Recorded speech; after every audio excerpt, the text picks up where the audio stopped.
Toujours à l'écoute du récap sur RTCI. On parle maintenant industrie et innovation avec un événement prévu le 24 juin prochain à Sousse, la deuxième édition des rencontres sectorielles du CETIM, le partenaire et le conseiller technique des entreprises industrielles. On va en parler davantage.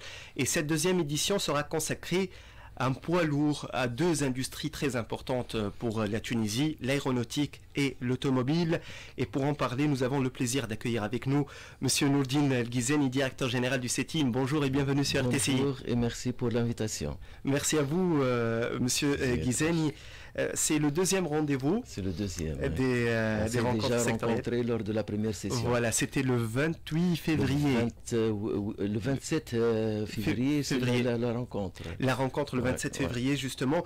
Et ça a été donc consacré à l'électronique, l'électrique, mécatronique. Ce sont des secteurs plus ou moins homogènes. Homogènes, voilà. Et en relation avec les filières actuelles. Bien sûr, mais pas d'une façon directe.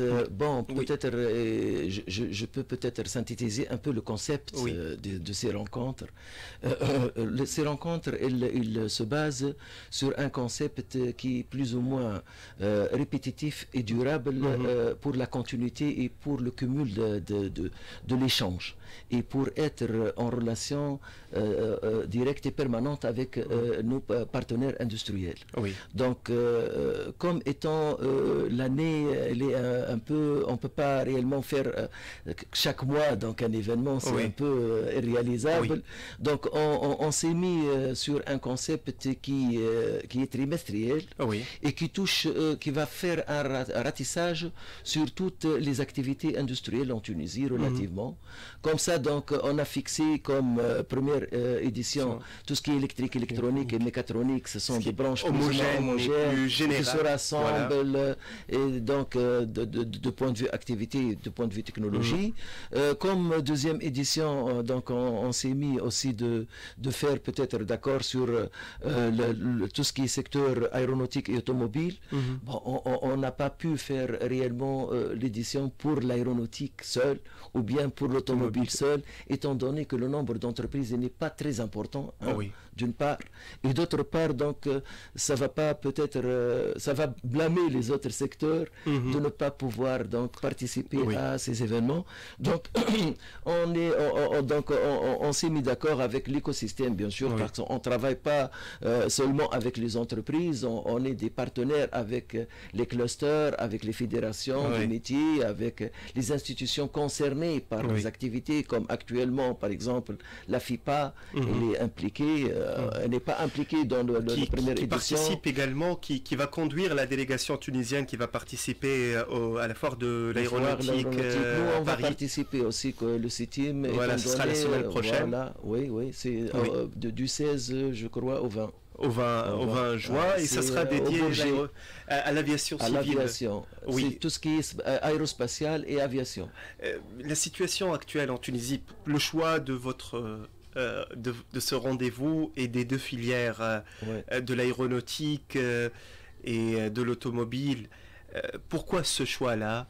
Et si vous pouvez nous en dire plus, nous donner en chiffres les clés de ces deux filières industrielles. Bien sûr, ces deux filières, primo, le secteur industriel mécanique et électrique, il contribue presque à 45% de tout ce qui est valeur d'exportation dans l'industrie manufacturière. Donc, il accapare une grande partie, presque 50%. Donc, c'est très important. Ça d'une part. D'autre part, l'automobile, la Tunisie, elle est classée deuxième à l'échelle africaine. Et on estime bien qu'on va être à la liste, voilà, dans tout ce qui est composant automobile. Étant donné aussi, il y a une révolution industrielle importante et technologique, à savoir donc la mobilité électrique. Donc c'est quelque chose, un sujet, comment dirais-je, important technologiquement, économiquement, tout ça. Donc bien sûr, c'est le temps de voir un peu comment dirais-je, les difficultés des entreprises, leurs attentes, afin de les aider, de booster avec eux leur compétitivité et peut-être subvenir à débloquer quelques situations ou bien faciliter tout ce qui est contrôle technique, la faciliter l'exportation. Donc tout ça, ça va être bien sûr le sujet de discussion avec les entreprises présentes lors de la deuxième édition. Et l'aéronautique aussi, la Tunisie, elle est presque, disons, la première de point de vue hébergement d'entreprises de renommée à l'échelle internationale qui contribue à presque à 20% des pièces consommées par les constructeurs des avions. Des avions. À l'échelle mondiale. Donc c'est important. C'est important. Et donc on produit 20% des pièces qui sont montées destinées pour la construction des aviations dans le monde entier. En tout cas, c'est un chiffre clé. C'est un chiffre clé. C'est si vous dites que nous sommes les deuxièmes au niveau de la compétitivité africaine pour l'automobile, ça veut dire également qu'il y a une marge de progression, qu'on peut devenir les premiers. Également pour l'aéronautique, c'est une filière très très très importante. La Tunisie est devenue depuis une vingtaine d'années une plateforme importante pour l'aéronautique qui en couvre pratiquement toute la chaîne de valeur, de la production jusqu'à la maintenance, docteur Guizet. Oui, et donc bien sûr toute la chaîne de valeur elle est couverte et plus que ça, donc on trouve des sociétés tunisiennes qui s'intègrent dans cette chaîne de valeur et qui approprient la technologie. Et donc on trouve presque 40% des sociétés qui fabriquent des pièces qui sont en relation avec l'aéronautique sont des sociétés tunisiennes. Des sociétés ça c'est un point fort pour le tissu industriel tunisien. Le 24 juin donc, aura lieu au Technopole Innovation City. Innovation City à Sousse. J'ai lu le communiqué, il y aura donc des études. On va les laisser pour le 24 certainement. C'est juste une présentation sommaire. Une présentation des deux secteurs avec une étude. Parce que c'est très important de vulgariser l'information auprès des tissus industriels. Parce que l'étude est réalisée comme étude stratégique. D'accord. Mais il y a beaucoup d'informations qui doivent être communiquées aux industriels afin de pouvoir régler leur boussole. Bien sûr, afin de les orienter. C'est un tableau de bord. C'est un tableau de bord pour les industriels. Vous parlez des études que vous avez réalisées ou bien vous avez travaillé avec d'autres organismes? L'étude de l'aéronautique a été pilotée par le CITIM, mais bien sûr sous tutelle du ministère de l'Industrie et de l'Énergie, avec d'autres bien sûr partenaires, mais bien sûr il y a un bureau d'études privé qui a réalisé l'étude, mais bien sûr piloté avec les experts du CITIM, avec les interventions des experts du CITIM. Donc le rendez-vous le 24 juin, à quoi ressemble un rendez-vous des rencontres sectorielles pour expliquer à nos auditeurs? C'est une réunion, ce sont une réflexion collective. Bon, le concept il est un peu original et l'originalité donc elle se manifeste dans ce n'est pas ni des panels ni des présentations ni un séminaire classique, mais beaucoup plus ce sont des tables de réflexion. Lors de ces tables, il y aura des échanges entre l'industriel et nos experts métiers. Et bien sûr, à la fin d'un cycle de réflexion, et il y aura donc une matrice SWOT qui va être dressée sur les activités présentées et discutées pour chaque cycle. Par exemple, pour cette deuxième édition, il y aura 3 tables de réflexion. La première, il y avait 4.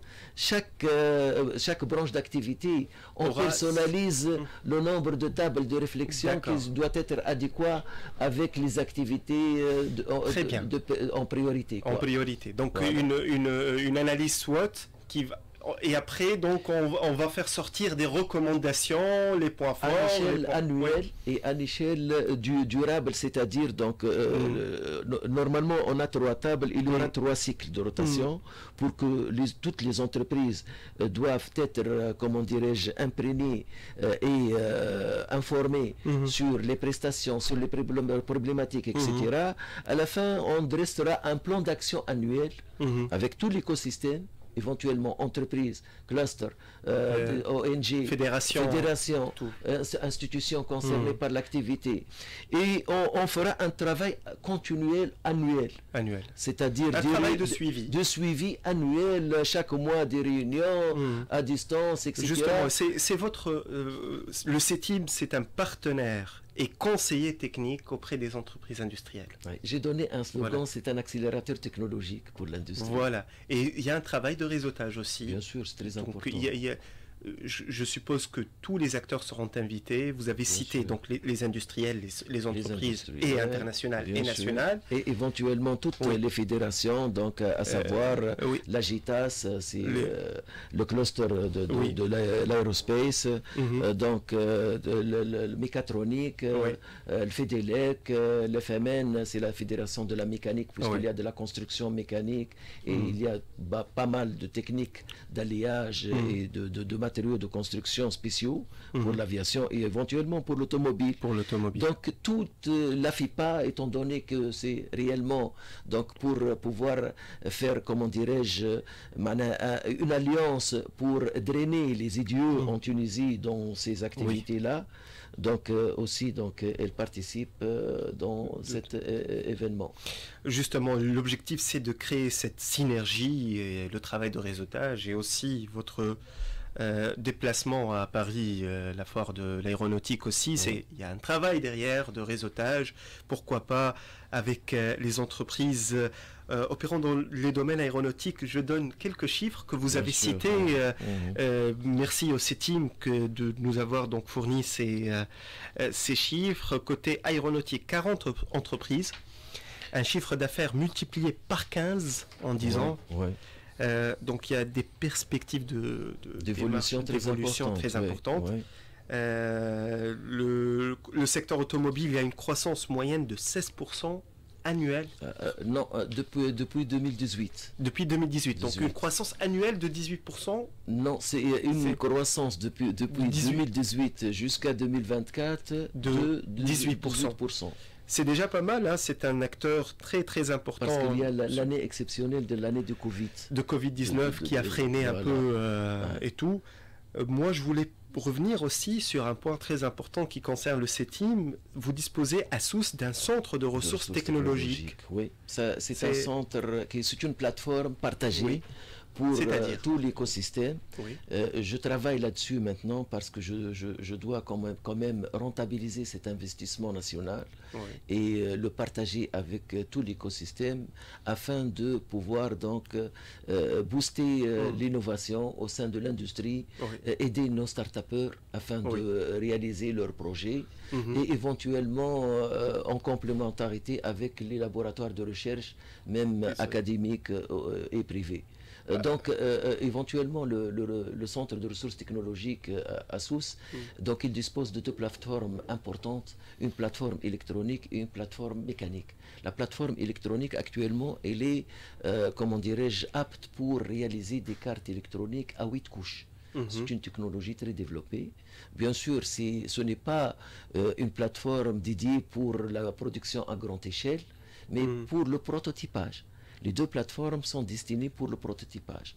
Donc le prototypage, donc n'importe quel secteur, mécanique, électrique, aéronautique, automobile, même médical. On a déjà contribué dans la fabrication de prothèses. D'accord, spécial, un peu. Donc, ce sont des ressources technologiques mises à disposition à notre au tissu industriel, en général, l'écosystème en général, les ingénieurs, les jeunes ingénieurs, bien sûr, voilà, c'est très important et j'ai entendu parler du CRT. De Sousse, qui représente une plateforme importante pour l'innovation, justement. C'est très prisé, je suppose. Donc, c'est ouvert à tous les ingénieurs. Il est ouvert, oui, mais beaucoup plus de point de vue organisation, parce qu'on ne peut pas réellement travailler avec juste les individus, bien sûr, mais on est ouvert, bien sûr. Mais pour plus d'efficacité, on travaille donc avec les entités représentatives. Très bien. Par exemple, les clusters électroniques. Par exemple, j'ai fait des conventions avec des entreprises de renommée dans le domaine de la fabrication électronique pour faire l'échange. Parce qu'éventuellement, je ne suis pas une entité de production. Bien sûr. Même les ressources humaines que je dispose ne sont pas up-to-date comme l'industriel qui est son métier. Justement. Donc, j'essaie de faire ce matching et ce rapprochement pour faire l'échange. Déjà, après tout le monde est gagnant pour l'entreprise quand elle va réaliser un prototypage. Elle ne va pas s'amuser à utiliser une machine de production pour faire un prototypage. Donc elle sera la bienvenue au CRT pour réaliser le prototypage. Mais pour le développement de compétences à notre niveau, donc je fais l'échange aussi avec ces entreprises pour que mes collègues et mes experts augmentent leur capacité et leurs compétences. Justement, et donc je vous souhaite plein de succès pour ce rendez-vous. Un dernier mot sur les rencontres sectorielles le 24 juin. Donc j'invite tout l'écosystème concerné. Donc tout à l'heure vous avez mentionné que 40 entreprises sont dans le domaine de l'aéronautique. Mais ça c'est les spécialisés. Mais normalement il y a pas mal d'entreprises satellitaires dans le domaine qui peuvent atteindre 200 entreprises. Donc déjà ils sont invités à nous joindre dans cet événement afin de faire l'échange, afin d'augmenter le réseautage, afin de se perfectionner comme écosystème, parce que l'impact, je veux bien qu'il soit un impact national et même continental. Donc on ne peut pas chacun faire cet impact important tout seul. Donc c'est avec l'adhésion de tout l'écosystème. C'est notre concept et c'est notre démarche. Et je vous remercie, Monsieur Guizeni, pour tout ce que vous faites. C'était un succès, le premier rendez-vous des rencontres sectorielles. Et je vous souhaite plein de succès pour ce deuxième rendez-vous. Et je vous dis à la prochaine alors. À la prochaine. Merci beaucoup. Mesdames et messieurs, restez à l'écoute, on revient dans un instant.